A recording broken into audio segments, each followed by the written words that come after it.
الحمد لله نحمده ونستعينه ونستغفره ونؤمن به ونتوكل عليه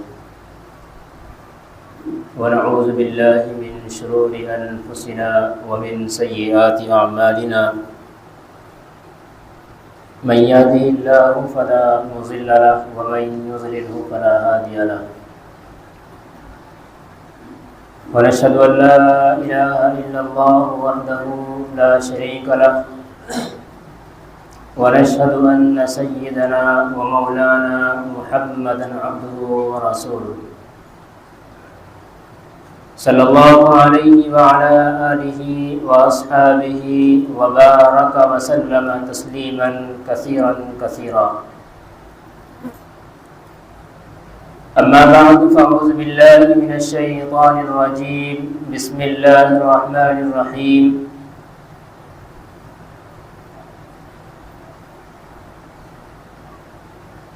يا بني لا تقصص رؤياك على إخوتك فيكيدوا لك كيدا إن الشيطان للإنسان عدو مبين. عن أبي هريرة رضي الله تعالى عنه قال قال رسول الله صلى الله عليه وسلم لم يبقى من النبوة إلا المبشرات. قالوا وما المبشرات؟ قال عليه الصلاة والسلام الرؤيا الصالحة أو كما قال عليه الصلاة والسلام. قرآن کریم کی ایک آیت اور نبی کریم صلی اللہ علیہ وسلم کی ایک حدیث پڑھی ہے. سب سے پہلے اللہ تبارک و تعالی سے دعا ہے کہ اللہ تبارک و تعالی صحیح طرح سے بات کہنے کی، سننے کی، سمجھنے کی اور پھر ہم سب کو اس پر عمل کی توفیق نصیب فرمائے. قرآن کریم کی جو آیت اور نبی کریم صلی اللہ علیہ وسلم کی جو حدیث پڑھی ہے،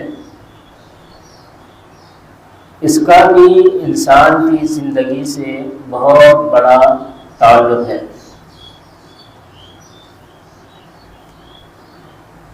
نبی کریم صلی اللہ علیہ وسلم کا ارشاد ہے کہ نبوت یہ منقطع ہو چکی ہے،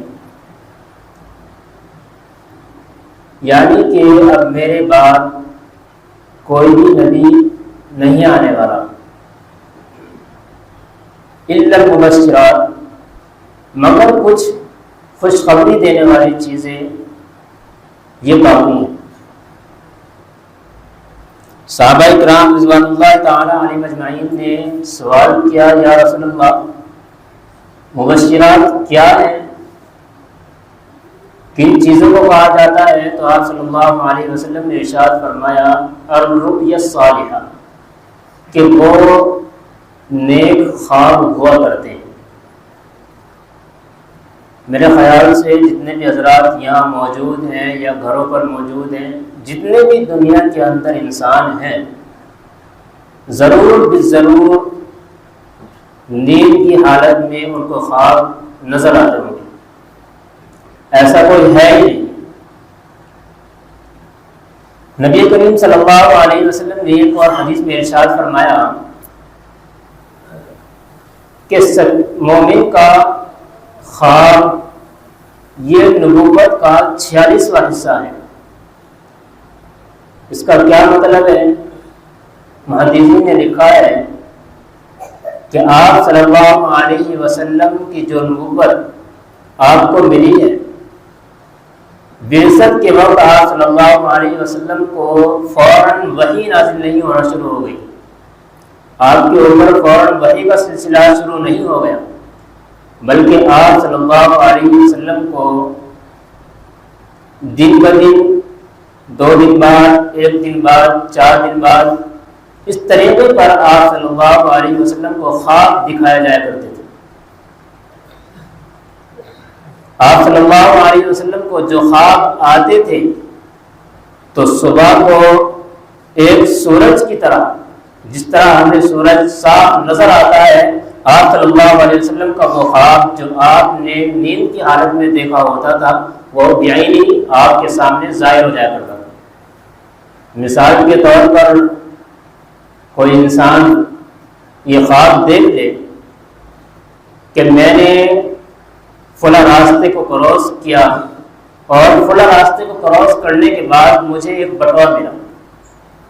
اب وہ بیچارہ صبح کو اٹھا تو دیکھا یا تو کچھ نہیں، خواب ہی تھا، لیکن نہیں، وہ گیا کام کے لیے جا رہا تھا، جیسے اس نے روڈ کراس کیا تو پتہ چلا اس کو بٹوا حقیقت میں مل گیا۔ تو یہ کیا ہے؟ وہ کیا کہے گا کہ یار رات میں نے یہ خواب دیکھا تھا کہ تجھے ایک پرس ملا ہے، بٹوا ملا ہے، اور میں نے روڈ کراس کیا تھا، حقیقت میں میرے ساتھ آج ایسا ہی ہوا ہے۔ تو آپ صلی اللہ علیہ وسلم کے ساتھ اس طرح کے معاملات کا سلسلہ اور اس طرح کے خوابوں کا سلسلہ 6 مہینے تک مسلسل چلتا رہا۔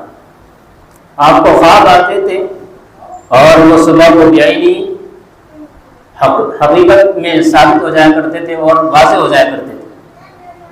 تو آپ صلی اللہ علیہ وسلم نے ارشاد فرمایا کہ مومن کا خواب یہ نبوت کا 46واں حصہ ہے۔ اسی طریقے پر آپ نے بہت سارے خواب دیکھے، انسان خواب دیکھتا ہے لیکن خواب میں افراط اور تفریط میں بہت زیادہ پڑا جا رہا ہے۔ آج کل کا جو دور چل رہا ہے زیادہ تر وہ یہ ہے کہ اگر کوئی ٹھیک ٹھاک سا ہے، اس کو کوئی خواب آیا تو جا کر کے مسئلہ تو معلوم نہیں کرے گا، وہ کہے گا خواب دیکھا ہے، اس کا کیا مطلب ہے۔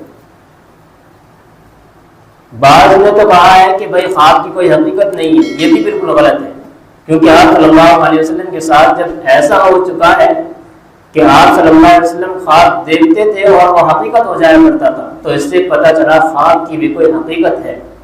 لیکن خواب تک محدود ہونے چاہیے، نہ یہ کہ اگر کوئی خواب شریعت کے خلاف آپ کو نظر آ جائے اور آپ کو کہہ دیا جائے کہ ایسا آپ نے خواب دیکھا ہے، ایسا کر بیٹھیں، تو آپ کی اس پر پکڑ ہوگی۔ خواب کو خواب تک محدود رکھنا چاہیے۔ نبی کریم صلی اللہ علیہ وسلم نے ارشاد فرمایا کہ یہ 46واں حصہ ہے نبوت کا۔ آپ صلی اللہ علیہ وسلم کی نبوت کی جو سال رہے ہیں وہ 23 سال رہے، اور 23 کو جب 2 میں ضرب دیں گے تو یہ 46 بن جائیں گے، 20 اور 20 40، اور جو ادھر کے 3 بچے، 3 اور 3 6۔ تو یہ اگر نبوت کو 46 حصوں میں تقسیم کیا جائے اور اس کو نکالا جائے تو نبوت کا یہ 46واں حصہ بیٹھتا ہے، جو 6 مہینے آپ صلی اللہ علیہ وسلم کو خواب نظر آئے۔ اس اعتبار سے آپ نے کہا کہ مومن کا خواب یہ نبوت کا 46واں حصہ ہوتا ہے۔ بہرحال آج کل جو افراط اور تفریط چل رہی ہے وہ سامنے جو ظاہر ہوتی ہے وہ یہی ہوتی ہے کہ اگر کسی انسان کو خواب نظر آیا، کوئی اچھا خواب ہے، تو وہ اپنے آپ کو بہت بڑا ولی اللہ اور ولی کامل سمجھنا شروع کر دیتا ہے۔ ایسا نہیں ہے۔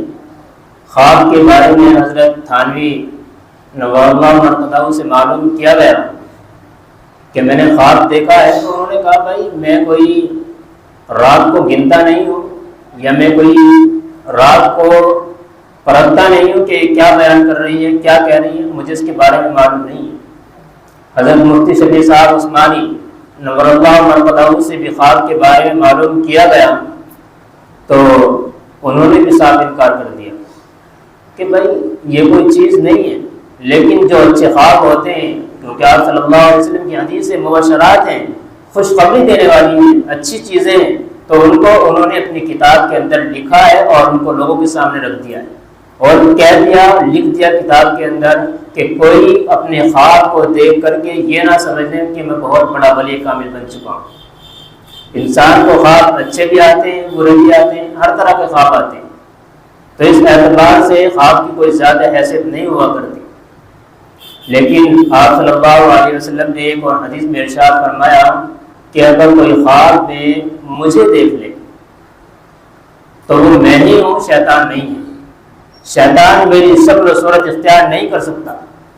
شیطان کو اللہ نے بہت ساری طاقت دی ہے، جن میں سے ایک طاقت یہ بھی ہے کہ وہ کسی بھی انسان کی شکل میں، کسی بھی جانور کی شکل میں آ سکتا ہے، لیکن آپ صلی اللہ علیہ وسلم کی شکل میں آنے کی ہمت اس کے اندر نہیں ہے، وہ آپ صلی اللہ علیہ وسلم کی شکل اختیار نہیں کر سکتا۔ یہ بھی حدیث سے ثابت ہے کہ اگر کسی نے آپ صلی اللہ علیہ وسلم کو خواب میں دیکھا ہے تو یہ اس کے لیے بہت اچھی چیز ہے کہ بھئی اس نے آپ صلی اللہ علیہ وسلم کو خواب میں دیکھا ہے، اور ایسے بہت سے اللہ والے ہیں کہ وہ آپ صلی اللہ علیہ وسلم کی خواب میں زیارت کرتے ہیں۔ ابھی چند دن پہلے کی بات ہے، ایک بہت بڑے بزرگ نے اپنا واقعہ بیان کیا کہ آپ صلی اللہ علیہ وسلم کی 2 مرتبہ زیارت ہوئی ہے، اور آپ نے کہا ہے کہ میرے تو اپنے مجھے چھوڑ کر چلے گئے، غیروں کو تو کیا، یہودی عیسائی دوسرے لوگ تو یہ تو ہے ہی الگ، میرے تو مجھے اپنے کہنے والے کہ بھئی ہم مسلمان ہیں، ہم امت محمدیہ کے لوگ ہیں، کہ وہ بھی مجھے چھوڑ کر کے چلے گئے۔ تو آپ صلی اللہ علیہ وسلم نے اس دکھ کا، اس رنج کا اظہار کیا ان کے خواب میں، انہوں نے لوگوں کو بتایا کہ بھئی کہاں جا رہے ہیں۔ حضرت محمد بن سیرین رحمہ اللہ تعالی امت محمدیہ کے سب سے بڑے عالم، خواب کی صحیح تعبیر دینے والے بزرگ گزرے، جو خواب کی اصل حقیقت کو واضح کر دیا کرتے تھے۔ ایک مرتبہ کا واقعہ ہے، ملکہ زبیدہ، اس نے کوئی خواب دیکھا، ہارون رشید کی اہلیہ ہے، اور خواب بڑا عجیب و غریب ہے۔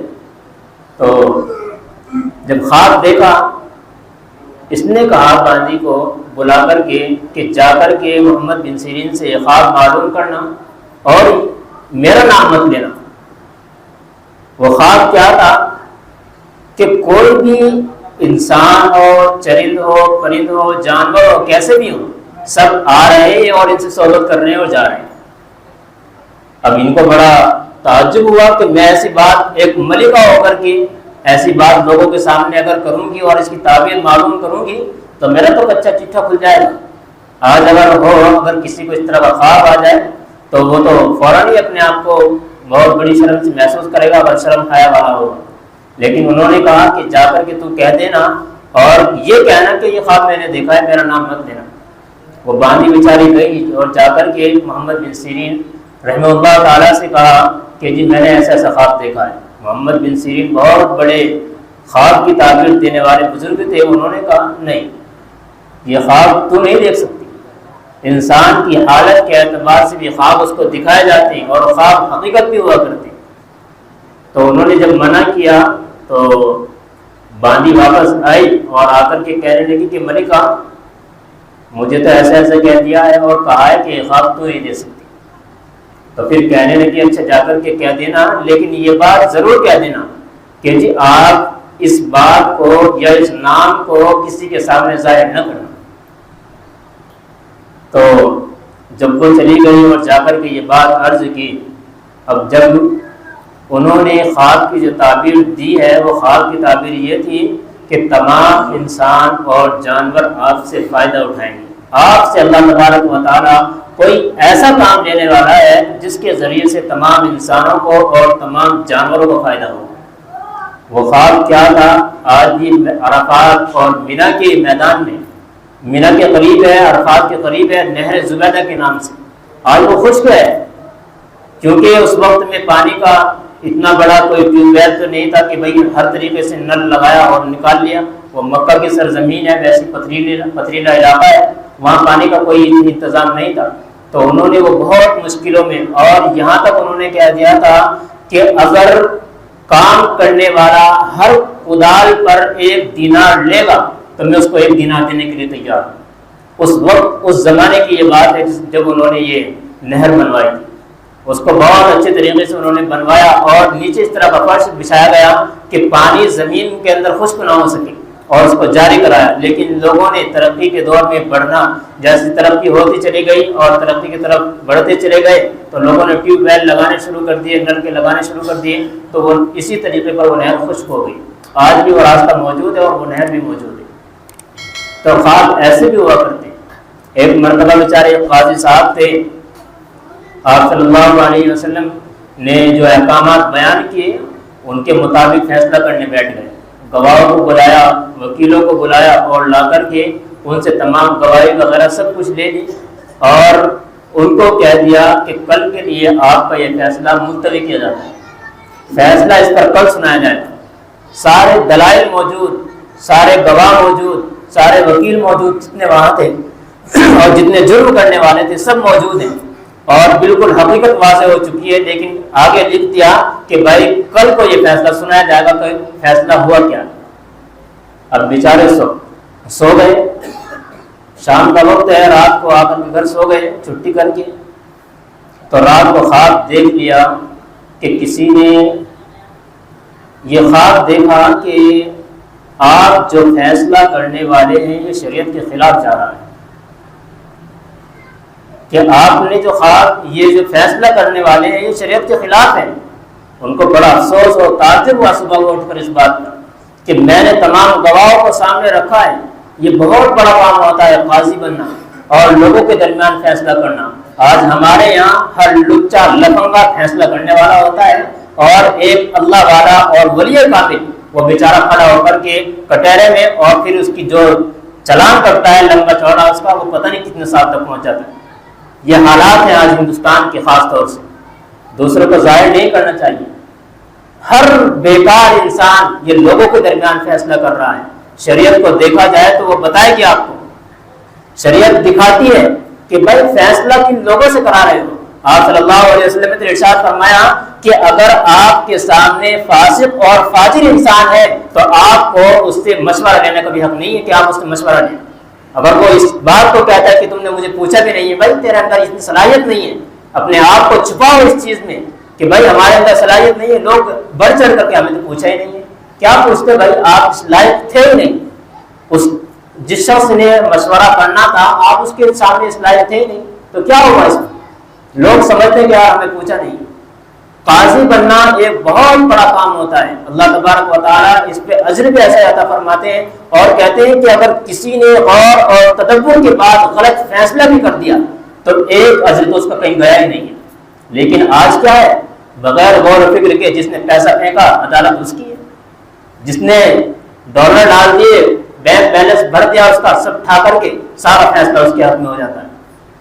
یہ حالات ہیں، تو یہ بیچارے قاضی بہت پریشان ہوئے کہ یار میں کیا کرنے جا رہا ہوں۔ انہوں نے علماء کرام کو بلایا اور ایک جماعت بٹھائی لا کر کے علماء کرام کی کہ جی یہ مجرم ہے اور یہ حضرات ہیں، یہ وکیل ہیں، یہ گواہ ہیں، سب کو لا کر کے سامنے کھڑا کر دیا، اور میں جو فیصلہ سنانے والا ہوں وہ کل یہ فیصلہ ہے۔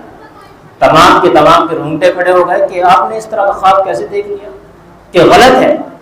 تو ان کو کہا گیا، علماء کرام نے بیان کیا کہ بھائی اگر آپ نے تمام گواہوں کو سامنے رکھ کر کے اس فیصلے کو لکھ رکھا ہے اور آپ کل اس کو سنانے والے ہیں تو آپ یہی فیصلہ سنائیں۔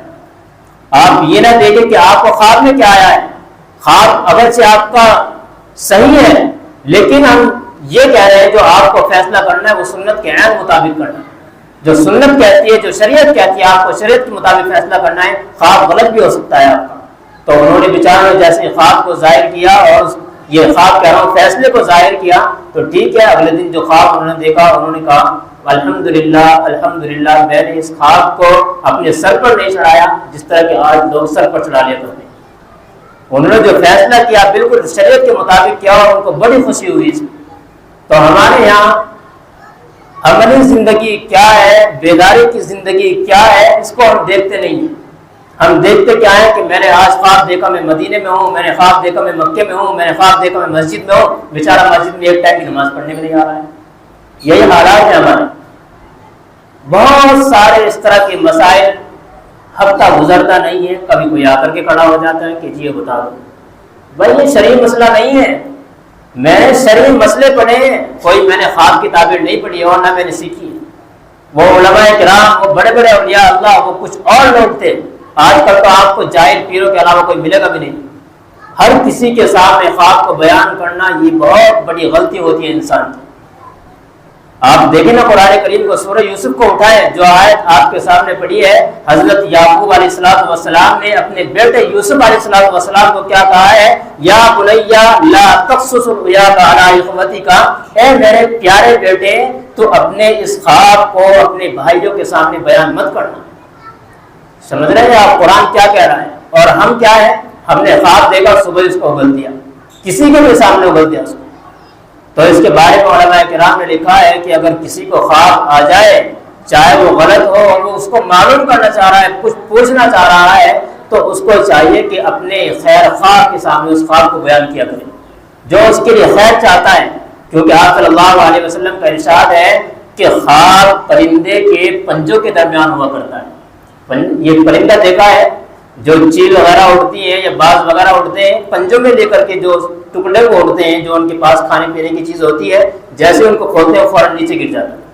تو آپ صلی اللہ علیہ وسلم نے ارشاد فرمایا کہ خواب یہ پرندوں کے پنجوں کے درمیان ہوتا ہے۔ اس طریقے پر گویا کہ ہوتا ہے، ایک مثال سے سمجھایا انسان کو۔ تو اس سے پتہ چلتا ہے کہ اگر کسی نے، آپ نے خواب اچھا دیکھا اور اس نے ٹھا کر کے تعبیر غلط دے دی، تو خدا نہ کرے آپ کے ساتھ وہی حادثہ پیش آ جائے۔ احتیاط کیا کرے ان چیزوں سے۔ یہ بہت آج کل اس میں گھسا جا رہا ہے کہ بھائی خواب آیا ہے، اچھا آیا ہے، برا آیا ہے، سب اس کو بیان کر دیا کرتے ہیں۔ آپ صلی اللہ علیہ وسلم کا ارشاد ہے کہ قیامت کے قریب لوگوں کو اس طرح کے خواب دکھائے جائیں گے اور حقیقت ہوں گے۔ آ رہے ہیں اولیاء اللہ، علماء کرام بیان کر رہے ہیں، بتلا رہے ہیں لوگوں کو، لیکن بس پتہ نہیں کیا حالات ہیں، ہر کسی کے سامنے اس طرح کی باتیں نہیں کی جائے کرتی۔ تو میری آپ سے یہی گزارش ہے، آپ اگر خواب دیکھتے ہیں تو ان کو بیان نہ کیا کریں، اور ان کو ہر کسی سے معلوم بھی نہ کیا کریں۔ اپنے کسی اچھے بہترین آدمی سے کسی کے پاس جا کر کے ان کو معلوم کریں، جن کو اوپر آپ کو کچھ یقین بھی ہے، آپ ان کے اوپر اچھا یقین رکھتے ہیں اور آپ کے ساتھ میل جول ہے، بیٹھ اٹھ ہے، تو آپ ان سے معلوم کر لیا کریں۔ یہ کوئی شرعی مسئلے نہیں ہوا کرتے کہ کسی بھی ٹھاکر سے معلوم کر لیں اور کسی سے بھی معلوم کر لیں۔ خواب کی تعبیر مدرسوں کے اندر نہیں پڑھائی جاتی، یہ بھی بتا دوں میں آپ کو۔ یہ فن تو بہت پاپڑ پہننے کے بعد کسی انسان کو ملتا ہے۔ حضرت یوسف علیہ السلام کو ملا، حضرت یعقوب علیہ السلام کو ملا، اور ادھر آپ امت محمدیہ کے اندر امام محمد بن سیرین رحمہ اللہ کو ملا ہے۔ اس کے علاوہ میں سمجھتا ہوں کہ بس اگر کسی نے خواب کی تعبیر دے دی تو شریعت کی روشنی میں اگر دے دی تو ٹھیک ہے، اگر شریعت کے خلاف وہ بھی دیں گے تو وہ غلط ہے۔ چاہے کتنا ہی بڑا ولی اللہ ہو، کتنا ہی بڑا ولی کامل اپنے آپ کو کہتا ہو یا لوگ بھی کہتے ہوں، اگر کسی نے خواب دیکھ لیا اور شریعت کے خلاف جا رہا ہے تو اس کے اندر آپ کو ذرہ برابر بھی یقین کرنے کی گنجائش نہیں ہے۔ آپ فوراً انکار کر دیں کہ شریعت کے خلاف ہے، مسئلہ کیا کہہ رہا ہے، شریعت کیا کہہ رہی ہے، پہلے اس کو سامنے رکھنا ہے۔ آپ کا خواب، آپ کے خواب کی تعبیر کیا کہہ رہی ہے، اس کو آپ چھوڑ دیں۔ اللہ ہمیں سمجھ کے عمل کی توفیق نصیب فرمائے اور ہمیں صحیح طریقے پر دین پر چلنے کی توفیق نصیب فرمائے۔ وآخر دعوانا الحمدللہ رب العالمین۔